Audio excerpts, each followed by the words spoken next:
Dos períodos mais sombrios da humanidade, a Santa Inquisição está com certeza no top 3. Trata-se da caçada da igreja a grupos ou pessoas que não se enquadravam ou não aceitavam as doutrinas religiosas impostas por ela, ou os hereges. Com isso, populações inteiras foram torturadas e massacradas. E o caos gerado por esses líderes, incluindo os papas da época, chegaram ao ápice durante a chamada caça às bruxas, que é o assunto qual ganhará foco no vídeo de hoje. A histeria da caça às bruxas durante o século XVI e XVII foi sombria, sendo mulheres muitas das vezes completamente inocentes, porque assim, não existiram culpadas de fato. E nunca que mulheres que só por terem conhecimentos medicinais, de ervas, etc., deveriam ter sido levadas a forcas, julgamento, a fogueira e nem nada do tipo, ok? Mas existiram realmente mulheres completamente fora, que não fizeram nada e que foram julgadas culpadas e levadas a serem queimadas na fogueira e enforcadas, ou terem os seus membros arrancados do corpo, porque sim, por incrível que pareça, a Inquisição tinha métodos de matar essas pessoas bem interessantes e traumatizantes,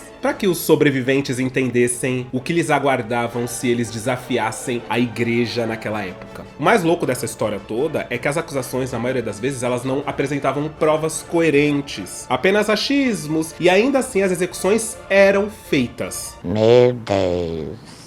Bom, hoje o vídeo, galera, é aula de história e eu vou dizer, viu, uma aula muito interessante. Então, se ajeita aí que hoje a gente vai falar das bruxas, porque é o mês do Halloween, com foco na Santa Inquisição.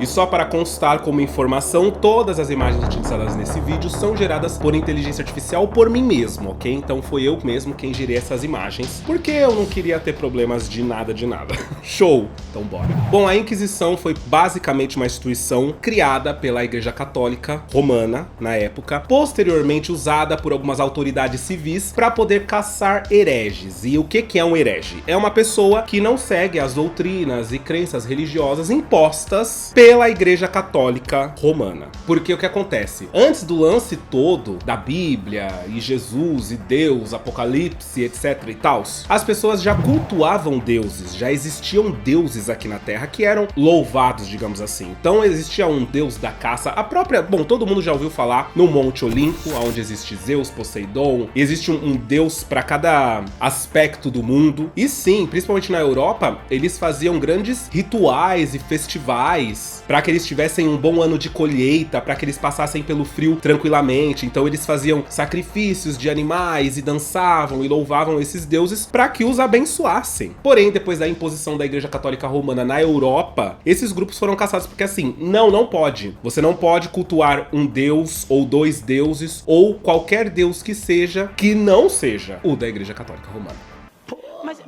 E os tribunais inquisitoriais eram frequentemente liderados por inquisidores e clérigos da Igreja Católica que tinham a autoridade para investigar e julgar casos de heresia. Que foi isso aí que eu falei pra vocês, tá? Gente que tá cultuando outros deuses que não fosse aquele imposto. E os métodos usados pela Inquisição eram notoriamente brutais. Incluíam julgamentos, torturas e, em muitos dos casos, queima na fogueira. Que isso? Que mundo é esse? E um dos grupos mais notáveis, assim, que foi um dos mais famosos que foi perseguido pela Santa Inquisição, são os cátaros, que era um grupo religioso que tinha doutrinas cristãs, sim, mas meio que existiam dois deuses, né, um do bem e um do mal, e eles tinham também um lance de que Jesus era o deus do bem, porque nessa época já era de conhecimento, né, geral, Jesus e tal, crucificação, e Deus, que no caso seria um outro Deus, ele seria o Deus do mal. Então eles julgavam que a nossa alma era pura, mas o nosso corpo não era, porque tudo que era físico não era puro, mas tudo que era etéreo era. Então eles tinham umas questões assim, mas que meio que pra igreja na época, né, pra Inquisição, ia contra as doutrinas religiosas que eles impunham, tá? Não tá seguindo aqui a gente, tá seguindo a nossa cartilha. Fora isso, eles também rejeitavam certos sacramentos da Igreja Católica, como o batismo e a Eucaristia. Eles tinham pra si, o grupo, os seus próprios rituais espirituais que eram considerados heréticos pela igreja. E aí assim, até aqui, ok, tá, vocês estão doidos de caçar esse grupo porque eles estão de boas, mas e além? Eles desafiavam a autoridade porque eles não reconheciam a autoridade do Papa ou dos bispos. Tipo, eles meio que não consideravam hierarquia. Aí Na época da Inquisição, se eu não me engano, a igreja era o membro mais poderoso da sociedade. Então, por isso que eles impunham julgamentos, tinha toda essa questão. Aí pegou, né, pros cátaros. Bom, a Igreja Católica Romana considerou os cátaros um risco, uma ameaça à sua ortodoxia religiosa. Isso levou à intensa perseguição desse grupo durante ali o século XIII. E aí o sul da França tornou-se meio que o foco das perseguições, resultando em prisões, julgamentos e execuções. Uma das campanhas mais conhecidas contra os cátaros foi a Cruzada Albigense, lançada pelo Papa Inocêncio III em 1209. Bom, essa cruzada resultou num massacre brutal dos cátaros ali no sul da França, se desenrolou ao longo do século XIII, resultando na disseminação total de qualquer membro dessa religião. E a Inquisição atingiu seu auge durante o século XIV e XV, porque nesse período se intensificou as perseguições. Tipo, tava uma coisa louca. Chegando ao ápice que foi o julgamento das bruxas durante o século XVI. E assim, o bicho já tava pegando até o momento, mas agora vocês vão entender o babado. A Idade Média e a caça às bruxas.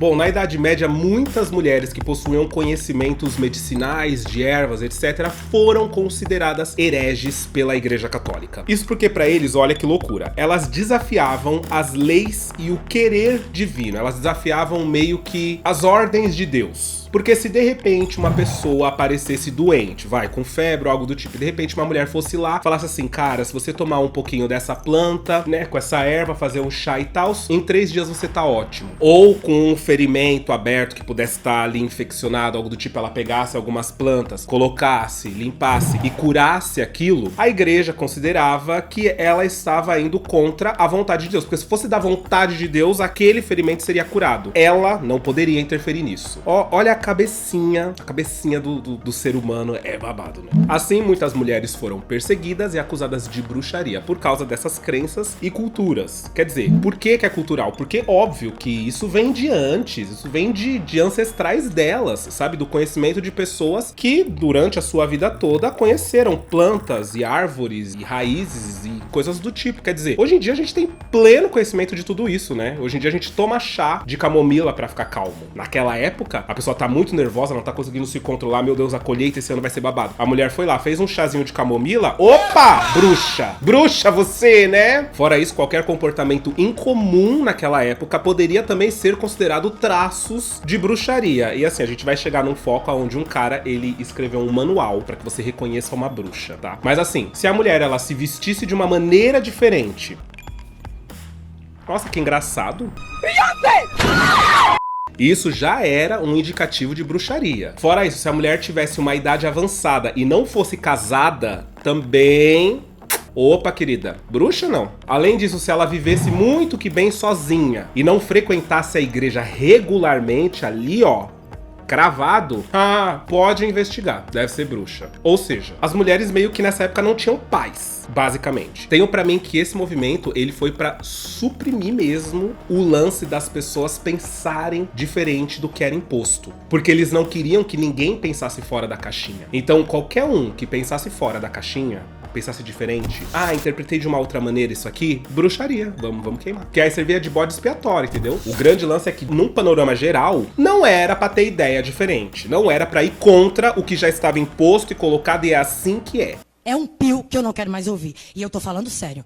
A origem das lendas das bruxas.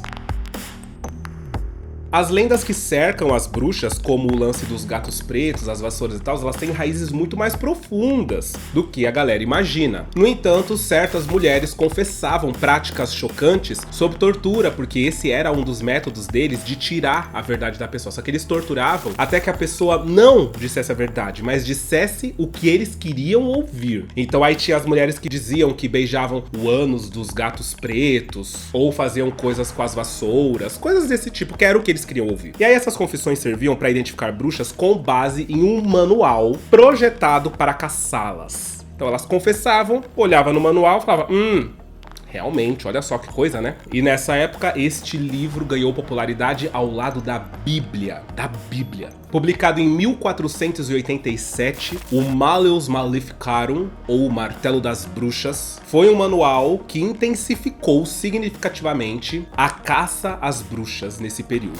Escrito por dois clérigos, Heinrich Kramer e Jacob Sprenger, o livro detalhava como identificar, julgar e punir bruxas. Ele legitimou a caça às bruxas e incentivou a histeria em torno desse assunto. O mito se fortalecia com essas confissões forçadas, alimentando ainda mais perseguições e histórias de satanismo, criando um ciclo vicioso, ou seja, a coisa meio que não parava, era a todo momento, em todo lugar. Aí, essa aqui é a mais, tá, gente? Cata algumas das coisas que tinham escritas nesse livro. Marcas físicas como narizes grandes e marcas na pele eram consideradas indícios de bruxaria. A igreja acreditava que o mal se manifestava através da feiura, o que levava à perseguição de mulheres com deformidades físicas. Além disso, a moda dos chapéus pontiagudos, popular no norte da Europa, levou à associação das bruxas com este acessório, mulheres com esse acessório. Então, enquanto o chapéu pontudo é símbolo de sabedoria e conhecimento em algumas culturas, né, tipo o chapéu pontudo, por exemplo, é associado a figuras que detinham conhecimento como magos ou alquimistas, todo mundo acho que se lembra do Mickey Feiticeiro, esses personagens frequentemente usavam chapéus pontudos para simbolizar sua sabedoria e poderes mágicos. Porém, quando associados às mulheres, bruxaria pode queimar. O papel das bruxas na sociedade antiga.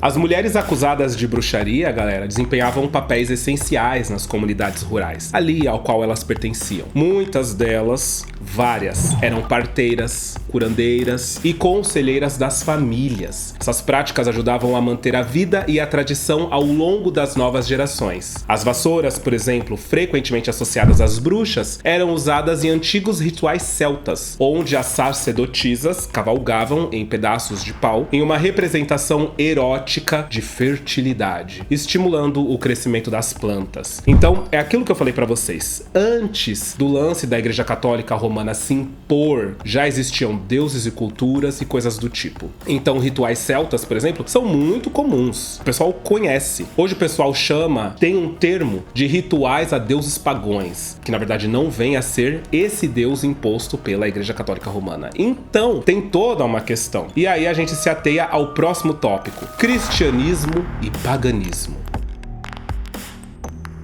Com a expansão do cristianismo na Europa, as antigas crenças pagãs foram suprimidas, que foram essas celtas que eu comentei. Isso levou à demonização das antigas divindades pagãs. E tipo, o termo é muito engraçado, porque, por exemplo, pra mim, esse termo de deus pagão, ele imediatamente me lança numa ideia de que é algo demoníaco. Meu Deus, um deus pagão, Jesus. Eu já vejo assim, uma imagem horrorosa. Quando não, na verdade, nós só estamos nos referindo a deuses que não é o deus da Igreja Católica Romana. Então, como eu disse, isso levou à demonização das antigas divindades pagãs, transformando muitos deuses e deusas em figuras demoníacas, e as sacerdotisas em bruxas. Ou seja, tá mantendo viva essa ideia aqui, queimada na fogueira. Os julgamentos de Salem.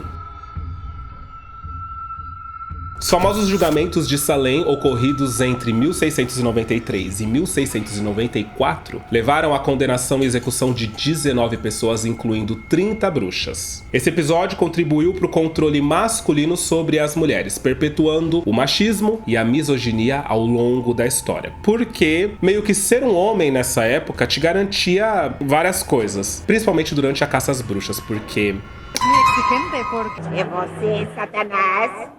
Vou dar um exemplo aqui. Se tal mulher não fosse submissa ao cara, ou desafiasse ele e tal, ele podia simplesmente ameaçar essa mulher de expô-la como bruxa. E aí seria a palavra de um homem contra a de uma mulher nessa época, onde elas eram caçadas. Então, tipo, tinha um lance aqui terrível de machismo e misoginia. E vamos lá, as primeiras acusações. Em janeiro de 1692, Elizabeth Parris e Abigail Williams, Abigail, acho que muita gente tem a lembrança desse nome quando se fala das execuções das bruxas de Salem, duas jovens puritanas começaram a exibir comportamento estranho, incluindo gritos, convulsões e supostas visões. O médico local atribuiu esses sintomas a causas sobrenaturais, e as meninas logo começaram a acusar outras pessoas de praticar bruxaria contra elas. A fama dessa Abigail, ela veio de fato porque ela acusou muita gente de bruxaria, ela saiu falando, disseminando essa ideia de que várias pessoas eram bruxas, e foi ela quem acabou fazendo com que 19 pessoas fossem mortas durante 1692 e 1693. Fofoqueira!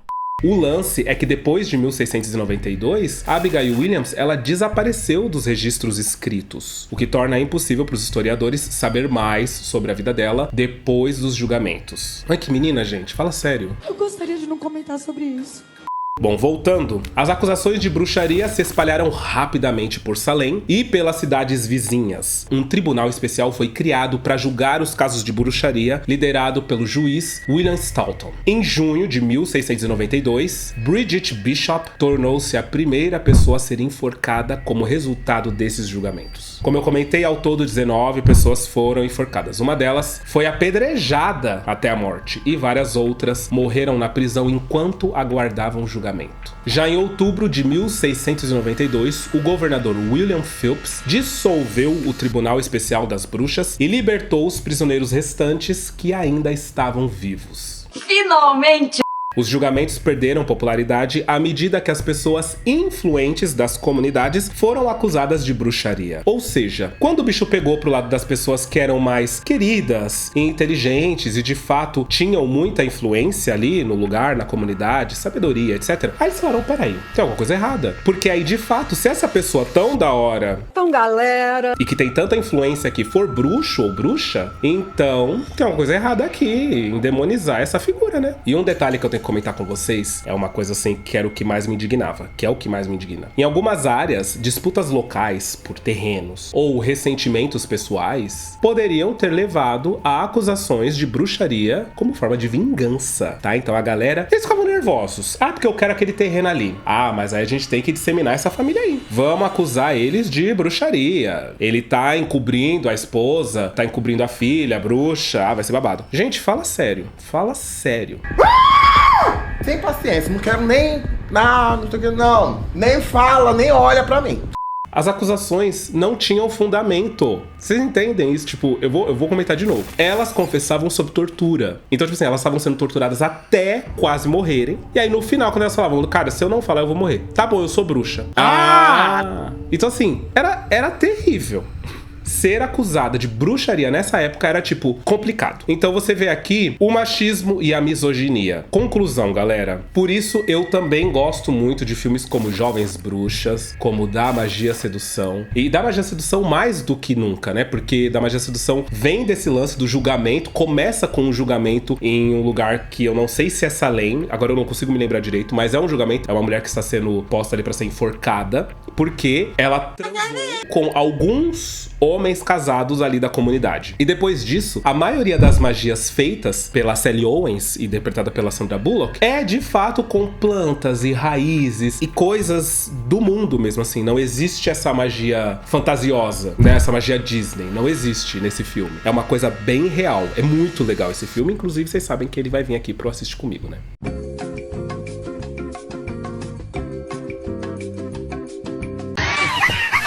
Então eu gosto deles porque elas são todas lindas e bruxas. Pra acabar com o estigma mesmo. Conclusão, galera. A história das bruxas, ela é complexa e multifacetada, marcada por perseguições, mitos e estereotipos. À medida que a gente examina esses eventos, a gente pode entender melhor como as mulheres foram injustamente tratadas e mal compreendidas ao longo dos séculos. Isso é revoltante. É revoltante. As bruxas eram muito mais do que simples vilãs. Imagina, elas eram as curandeiras, as parteiras. Então, tipo, conhecimento de parto pra não deixar a mulher morrer. Como assim? E guardiãs da sabedoria ancestral. Porque na maioria das vezes eram as mulheres quem passavam sabedorias para suas filhas, para suas netas, de plantas, raízes, curas, etc. O que facilitava a vida. Ao explorar essa história, podemos lançar a luz sobre as raízes profundas da nossa cultura e superar os estigmas associados a essas mulheres notáveis. É uma loucura, é uma insanidade. Entender o que foi a Inquisição, entender o que foi a caça às bruxas, esse período da humanidade, é uma loucura. O que me pega mais é que a gente não pode dizer que tudo isso acabou, porque em nome de Deus ainda se fazem atrocidades. Em nome de Deus ainda julgam, em nome de Deus ainda matam. Eu eu próprio tô aqui pra dizer que um dia eu já não fui bem quisto em uma igreja, porque logo as pessoas desconfiaram de que eu era gay. Eu era novo ainda, tal, eu já sabia que eu era gay e eu percebia a hostilidade. Então nós vemos ainda hoje pessoas batendo no peito e dizendo por Deus e pela família e condenando grupos à morte. Se essa história dos julgamentos de Salem, da disseminação de povos que pensavam diferente, te chocou, entenda que ainda hoje a gente vive um período estranho. É loucura. É de se discutir ou não é? É babado. Bom, comenta aí o que foi que vocês acharam dessas informações. Eu adorei ter trazido tudo isso pra vocês. Eu espero que vocês tenham gostado e refletido sobre tudo isso. Um beijo! E até o próximo vídeo.